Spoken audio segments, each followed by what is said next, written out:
really gonna get lost.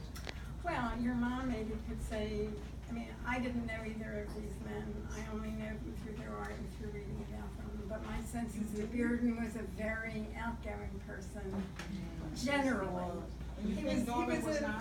I think he was not, as a rule, I think he was with the people he wanted to be outgoing with. But I think Bearden was a totally sociable person.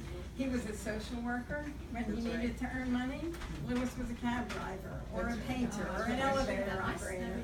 So I think their temperament, I mean, you know, even today, you gotta go to the parties if you're gonna make it, and I think Bearden was more of a party giver than Lewis was, and I think that's part of it.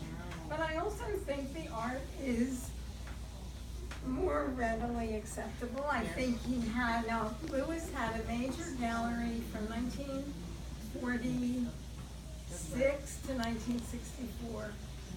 Bearden had a major gallery from the late 40s until he died in 88, and it was basically the same gallery in different iterations. And it was a more outgoing gallery. And one of the things I learned in reading the interview in the Archives of American Art of Marion Willard, Lewis's gallerist, is that he went to her and said he thought he would fit in that gallery. And it was a gallery of quieter painters. I mean, David Smith actually was in the gallery. So he was who he was. And he never stopped painting. As far as I can tell, he never got discouraged. He just kept working. He believed in himself. One of my favorite things, when we had the exhibition in Philadelphia, we had a lot of material from Lewis's archives. Yeah, and my two favorite letters was one to Eleanor Roosevelt from 1940, saying, as an African American artist, I want to help my country and I'd like to get in the camouflage unit.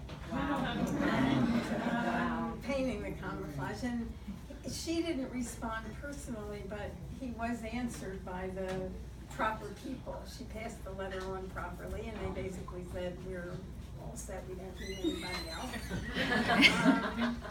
And then in 1977, there was a letter he wrote to Leo Castelli, one of the most important gallerists at the moment, and saying, I'm really good, and I hear you're still looking for talent, and why don't you come to my studio? So no matter what he'd been through, his belief in himself was there, and it was brilliant. And you know, you don't know what goes on in anybody's head, certainly not artists. I think I try and read the work and read the words, but only up to a point. I mean, you know, he said, I'm not going to do political art, and he did it. There was one person who was furious that I did not accept that he was a Bermudian because he said he was a Bermudian. So, you know, you can't, and I've worked with enough artists to know, and I know for myself, you forget, you don't remember everything. And so, you can't trust anybody.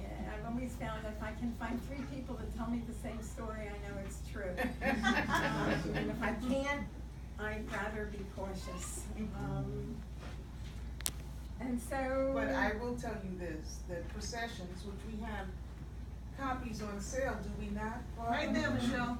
We have copies on sale of the catalog.